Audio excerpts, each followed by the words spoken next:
Magandang araw mga ka-friendship! For today's video, tayo po ay magawa ng masarap na candying kamatis. Dahil nga po ako'y may tanim na kamatis dito sa tabi ng aking kubo, ay naisipan ko pong gumawa ng candying kamatis. Pag po lahok laang sa gulay ay sobra-sobra naman itong kamatis kong tanim. Kaysa naman po mabulok at masayang laang ay di naisipan kong gumawa ng candy. Mga ilang piraso laang po ang ating agawaing candy at ito po ay pag nahiwa-hiwa na ay medyo marami-rami na rin po ito. At pagkatapos nga nating mamitas ng kamatis ay alagay naman natin dito sa palangganang may tubig at alagyan natin ng 1 kalahating kutsarang apog. At ababad po natin ito ng 5 oras bago po natin ito lutuin. Ang apog po ay nakakapagpakunat ng kamatis kaya po tayo ay naglagay. Pagkatapos nga nating ibabad ng 5 oras yan ay alagyan naman natin ng hiwa sa ibabaw. Pakros po ang ating agawing hiwa yan para po pag binalatan natin mamaya at ating iniluto na ay madali na pong balatan yung kamatis. Ang apog po ay nabibili sa palengke. Kung wala po kayong mabiling apog, pwede naman po kayong gumamit ng baking soda. At pagkatapos nga nating hiwa-hiwain sa ibabaw yan ay alagay na natin dito sa mainit na tubig at ating apakuluan. Pag nakita nating natutuklap na yung ibabaw na hiniwa-hiwa natin kanina ay atin ang aahunin. Kaya po pala natin pinakuluan yan para madali pong matanggal yung balat niya at atin po yung abalatan.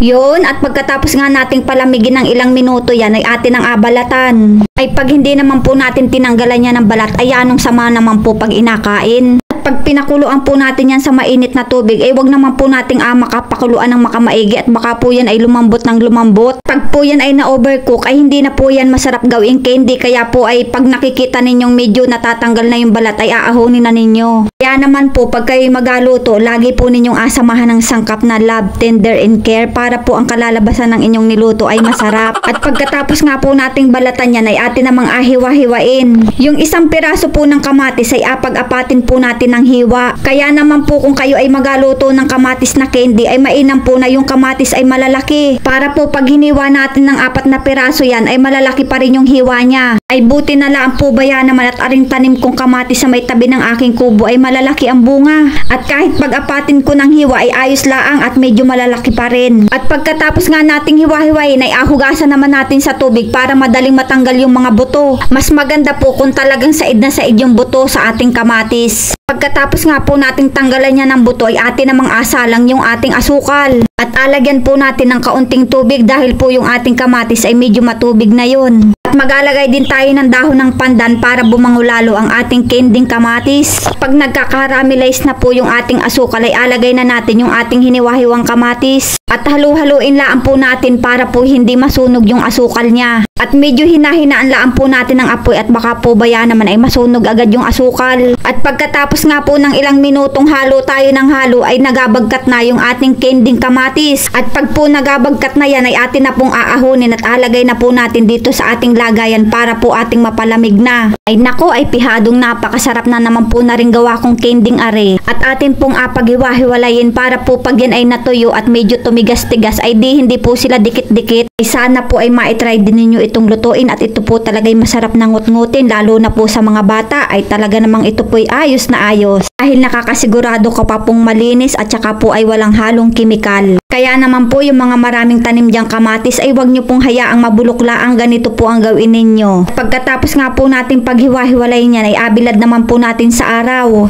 Pag po matindi ang sikat ng araw ay ayos na pong ibilad ng mga kahit 2 oras laang. At ayan na nga po ang itsura niya pagkatapos nating ibilad ng mahigit 2 oras. At pagkabilad nga natin sa araw ay kumunat na yung kamatis. At sa tindi nga ng sikat ng araw ay tumigas na rin pati asukal. Pero ito po ang maganda, yun talaga namang natuyong-tuyo sa araw. At pagkatapos nga po nating ibilad sa araw yan ay asaw-saw naman natin dito sa asukal. Mas maganda po sana kung ang asukal ninyo ay yung kulay puti. Ay ang problema lang po din ay wala po akong mabilhan ng puting-puting asukal.